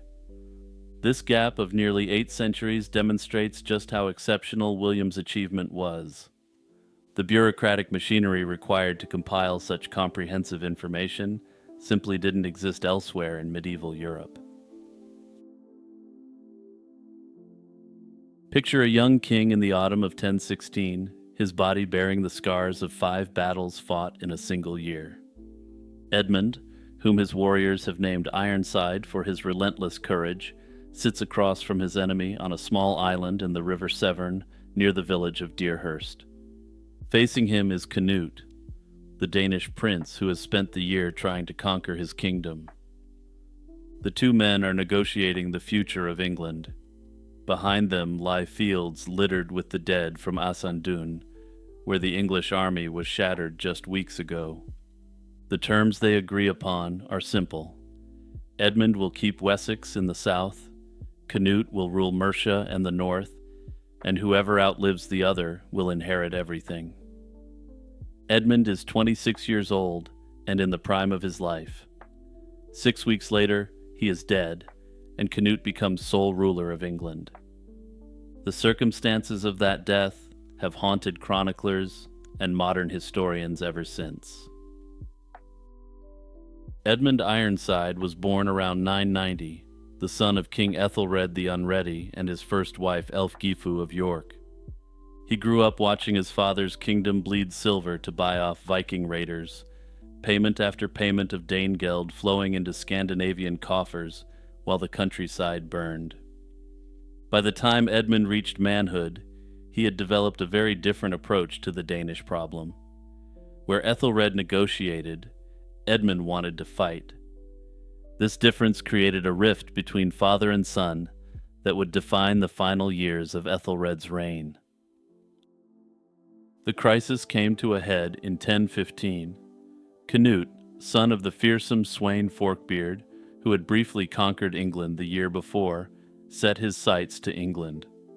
He returned with a massive invasion fleet to claim what he considered his rightful inheritance, stolen from him by the Anglo-Saxons. Edmund responded by raising an army in the Danelaw, the heavily Scandinavian region of eastern England, where he had cultivated alliances independent of Ethelred. His father disapproved of this independent action, but Edmund pressed forward regardless. When Ethelred died on April 23, 1016, the English nobility faced a choice between submitting to Canute or rallying behind the young prince who had already proven himself willing to fight. As the name Ironside might indicate, Edmund was a true leader of men, and despite his youth, he had little trouble winning over both nobles and common folk alike.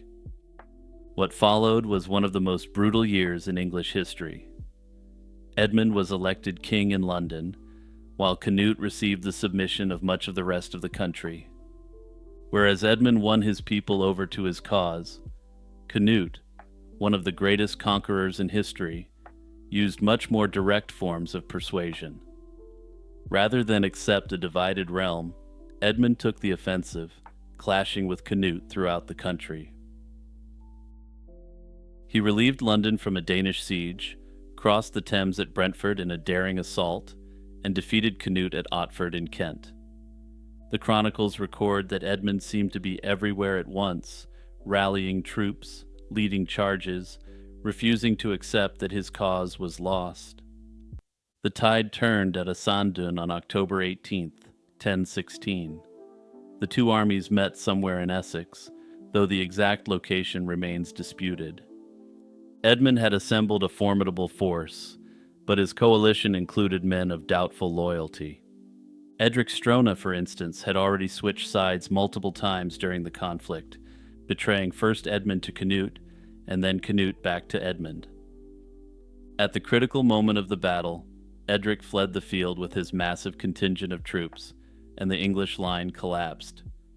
Numerous high nobles were slain rather than taken hostage, and while Edmund escaped the meat grinder, his capacity to resist was broken. The meeting at Deerhurst followed shortly after. The sources disagree on the details. Some accounts describe a single combat between the two kings on an island in the Severn, ending when Canute proposed that they stop fighting and divide the kingdom instead. Other versions present a more prosaic negotiation between exhausted armies. Whatever the specifics, the result was the Treaty of Alney, which split England between them. Edmund retained his ancestral kingdom of Wessex, and Canute took everything north of the Thames. The arrangement also included a survivor clause. Whichever king outlived the other would inherit his territories.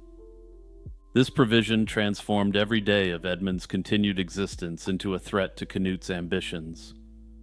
Both men were healthy and in their mid-20s, so this arrangement could have easily lasted 30 or 40 years, but this wasn't to be the case. On November 30th, 1016, Edmund Ironside died.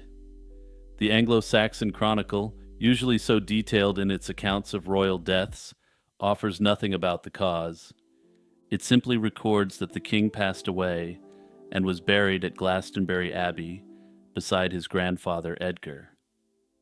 A young warrior king who had survived 5 major battles died of unstated causes barely 6 weeks after signing a treaty that made his death enormously profitable for his rival.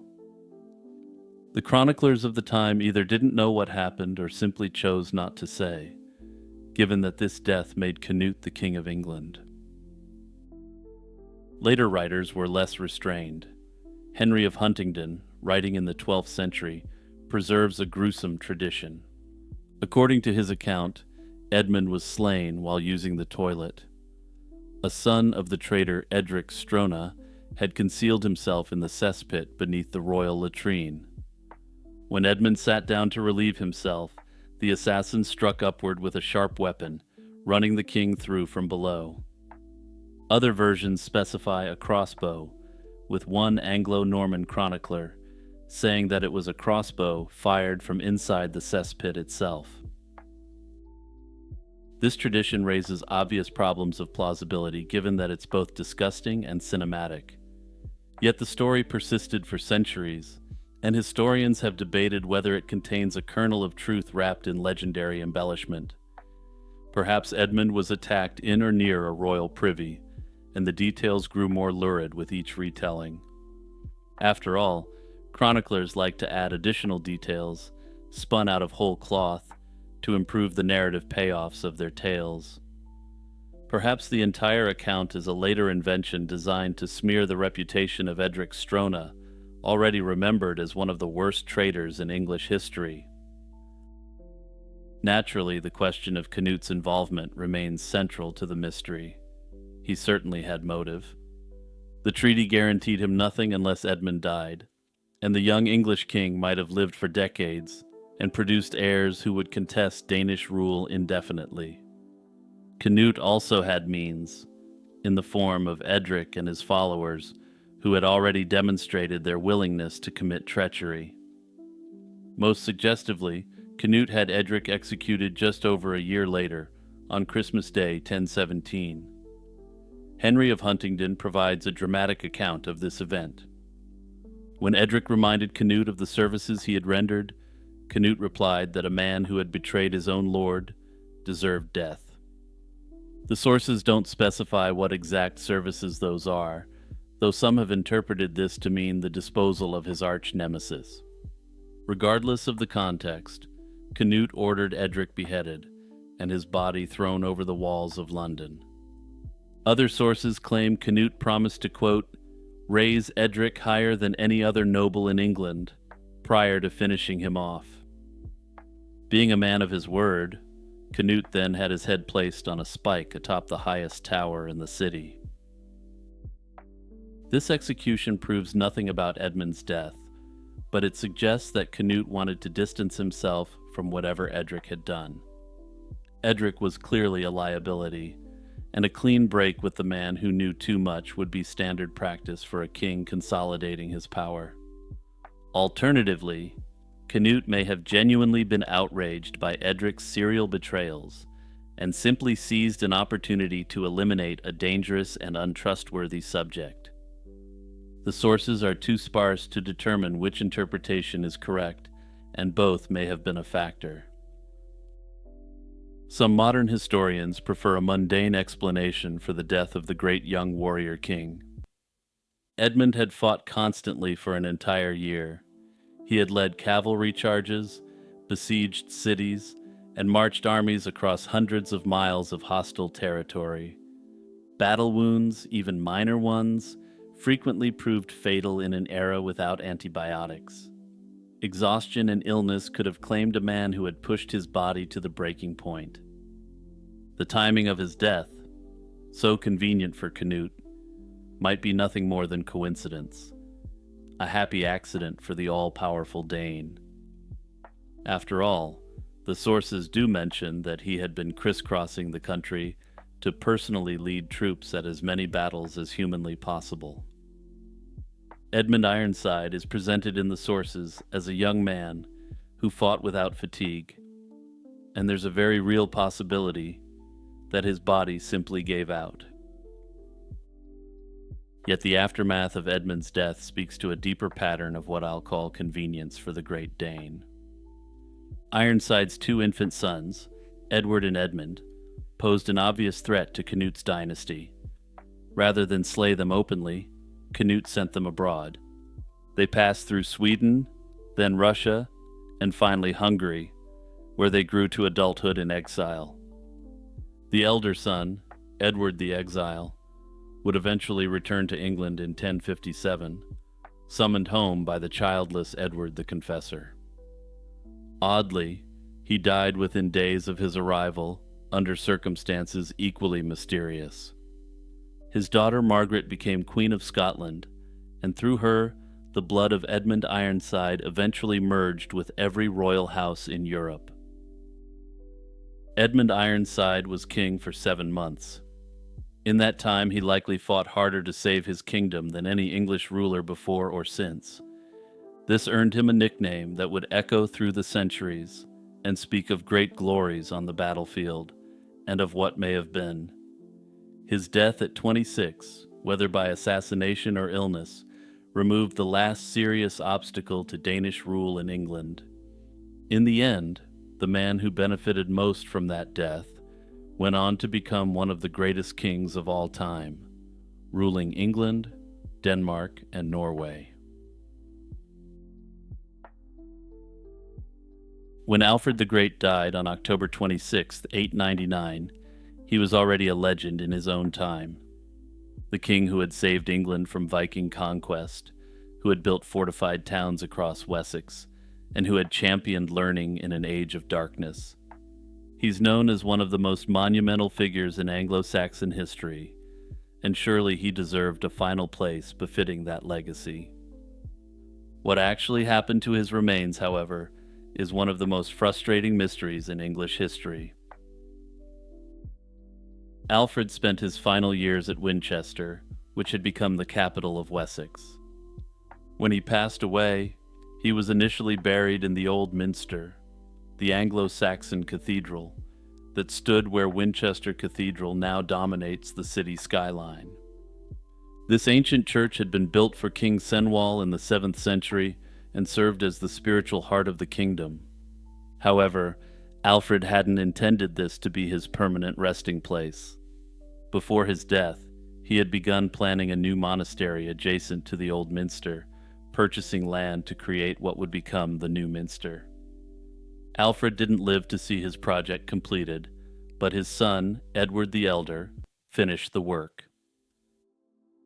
Around 900, the New Minster was consecrated, and Edward had his father's body transferred from the old cathedral to the new church.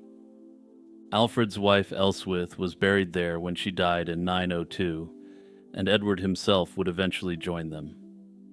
The New Minster thus became a royal mausoleum for the House of Wessex, housing the remains of the dynasty that had united England against the Vikings. For roughly 2 centuries, Alfred lay undisturbed in this sacred space.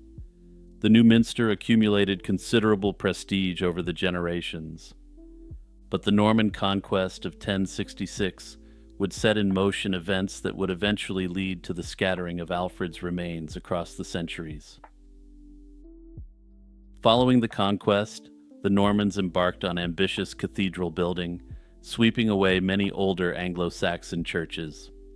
Winchester's Old Minster was demolished in 1093 to make way for the new Norman cathedral. The New Minster, squeezed beside this massive construction, became impractical as a monastic site. In 1109, King Henry I ordered the monks to relocate to a new abbey north of the city walls, in a suburb called Hyde Mead. The following year, 1110, the monks filed through Winchester's streets, carrying their most precious possessions.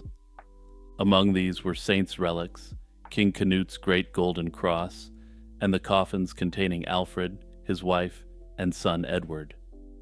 The bodies were reinterred before the high altar of Hyde Abbey, and there they would remain for over 400 years. Hyde Abbey became a popular pilgrimage destination. The abbey survived the anarchy in 1141, when Winchester was burned during fighting between supporters of King Stephen and Empress Matilda. Though the church suffered damage and was substantially rebuilt, the royal tombs apparently remained intact. The 16th century brought catastrophe for Alfred and his remains.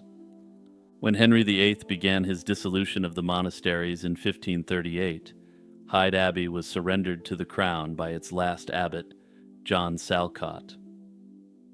Thomas Wriothesley, the king's commissioner for Hampshire, moved with brutal efficiency. Within a year, Virtually no trace of the church remained above ground. The buildings were stripped of anything valuable, and the materials were carted away for reuse elsewhere. The antiquary John Leland visited the site just 4 years later, in 1542, and found only ruins. His account mentions that the tomb of Alfred and Edward had been opened, and that 2 small tablets inscribed with their names had been found inside. This suggests the graves had been disturbed during or shortly after the dissolution, though the fate of the bones at that point remains unclear. For the next 2.5 centuries, the site of Hyde Abbey, where Alfred and his family had been buried, was gradually forgotten. Other parts of the former Abbey precinct were developed, but the eastern end, near the stream, was left largely abandoned, covered with mounds of rubble. The most devastating chapter in this story came in 1788, when the county authorities decided to build a small prison directly over the site of the former Abbey church. Convicts were put to work digging the foundations for their own jail, and in doing so, they began uncovering graves. A local Catholic priest named John Milner witnessed the destruction and recorded his horror at what he saw. With almost every stroke of the tools, he wrote, "Ancient sepulchres were violated, and bones were thrown about carelessly." The prison warden later described to an antiquarian exactly what had been found. 3 stone coffins had been discovered before the site of the high altar, one of them carved from a single block of stone and encased in lead. The prisoners broke up the coffins, sold the lead, and scattered the bones. The broken remains of the stone coffins were reburied deep in a pit. This account, published in a journal called Archaeologia, expressed outrage that the ashes of England's greatest king had been treated with such contempt. The prison was demolished around 1850, and the site's history began to attract renewed interest. In 1866, an antiquarian named John Mellor excavated the area and claimed to have found Alfred's bones. He identified one skull as the king's by comparing it to an image of Alfred on a contemporary coin. Modern scholars consider Mellor a dubious figure at best, and there's evidence he planted fake artifacts to enhance his discoveries. Nevertheless, he sold the bones to the rector of nearby St. Bartholomew's Church, who reburied them in an unmarked grave in the churchyard. When archaeologists exhumed this grave in 2013, they found the bones of at least 6 individuals. Radiocarbon dating showed these remains dated from roughly 1100 to 1500, far too late to be Alfred or his immediate family. The bones likely belonged to patients from the Abbey's medieval infirmary, but the story doesn't end there. Researchers learned that a community excavation at the Hyde Abbey site in the 1990s had recovered human bones that had never been properly analyzed. Among these remains was a fragment of pelvic bone found near the site of the high altar. Radiocarbon dating placed this bone between 895 and 1017. A bone analysis determined it belonged to an adult male aged between 26 and 45 at death. Since there was no Anglo-Saxon cemetery at Hyde Abbey before the royal reburial in 1110, this bone almost certainly belongs to a member of the royal family. The most likely candidates are Alfred himself or his son, Edward the Elder, though it is possible that this was another lesser-known family member. Whether that fragment of bone truly belonged to Alfred the Great may never be definitively proven, though forensic science may hold the key to the mystery. On a cold February night in 1101, a disgraced bishop lowered himself from a window of the White Tower using nothing more than a rope smuggled inside a wine barrel. This was Ranulph Flambard, one of the most powerful men in Norman England, and he was about to become the first person ever to escape from the Tower of London. His story reads like something out of Game of Thrones, complete with drunken guards, political intrigue, and a waiting ship bound for the continent. but every word of it is true, recorded by contemporary chroniclers who witnessed the chaos that followed. To understand why Flambard's escape mattered so much, we need to understand who he was. Born around 1060 in the Diocese of Bayeux, Ranulph came from humble origins, but possessed an extraordinary talent for administration. However, he had an even greater talent for making himself indispensable to powerful men. His nickname, Flambard, translates roughly to torchbearer, though his enemies preferred to interpret it as incendiary. The medieval chronicler Orderic Vitalis claimed the name was given because Ranulph, despite his low birth, had the audacity to order nobles around as if they were servants. Flambard rose through the ranks of William the Conqueror's administration, likely playing a significant role in compiling the Doomsday Book.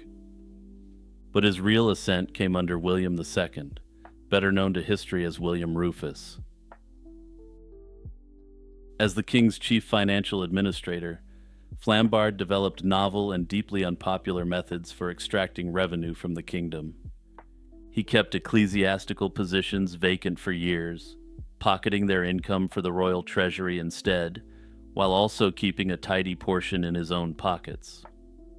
At one point, he was simultaneously administering 16 bishoprics and abbeys, which for any Crusader Kings players out there was far over his domain limit. Contemporary writers described him in scathing terms, calling him a plunderer of the rich and destroyer of the poor. Archbishop Anselm of Canterbury even described him to the Pope as a rent collector of the worst possible reputation. Despite his infamy, he was simply too wealthy and well-connected to be touched, at least while William Rufus was alive. Yet Flambard wasn't merely a tax collector with sharp elbows. He supervised the construction of London's first stone bridge and oversaw the building of the Great Hall at Westminster. In 1099, his loyalty was rewarded with the bishopric of Durham, one of the wealthiest positions in the English Church. He had reached the pinnacle of power. But just as he hit his zenith, everything changed on August 2nd, 1100, when William Rufus died from an arrow wound while hunting in the New Forest. Whether this was an accident or something more remains debated by historians to this day. What isn't debated is what happened next. William's younger brother Henry moved with extraordinary speed. He seized the royal treasury at Winchester and had himself crowned at Westminster Abbey within 3 days. He did this before his elder brother Robert could return from the First Crusade to press his own far more legitimate claim to the throne. Henry needed to distance himself from his brother's unpopular reign, and Flambard made a perfect scapegoat. On August 15th, 1100, just 10 days after Henry's coronation, the bishop was arrested on charges of embezzlement and imprisoned in the Tower of London. The message was clear. The new king was repudiating the corrupt practices of the old regime. Henry even issued a coronation charter promising to end the very schemes that Flambard had perfected, a document some historians consider a forerunner to the Magna Carta. The tower itself was barely complete when Flambard became its first recorded prisoner. Begun by William the Conqueror in 1078, the massive stone keep had been designed primarily as a symbol of Norman power and a royal residence, not as a prison. Its walls rose 90 feet into the London sky, built from Kentish ragstone with imported limestone from Caen in Normandy. The irony wasn't lost on contemporaries. Flambard had actually supervised the construction of a wall around the tower during Rufus's reign. Now those same walls held him captive. But Flambard's imprisonment was surprisingly comfortable. As a bishop, he retained his servants who brought his meals from outside. His custodian, William de Mandeville, allowed him considerable freedom of movement within the tower. Most importantly, Flambard was permitted to host banquets for his guards, a privilege that would prove his salvation. Flambard spent 6 months cultivating his captors' trust. He threw lavish suppers, keeping the wine flowing freely. Then, on the night of February 3rd, 1101, he made his move. According to Orderic Vitalis, friends had smuggled a rope to Flambard, hidden inside a barrel of wine. That evening, Flambard hosted another feast for his guards, ensuring they drank heavily. When they finally collapsed into drunken sleep, the bishop acted. What happened next required considerable physical courage for a bishop in his 40s.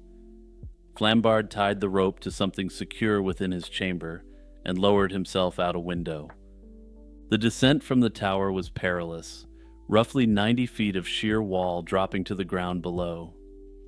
Some accounts suggest the rope may have been too short, or that Flambard's hands were severely injured during the climb, but he made it down alive.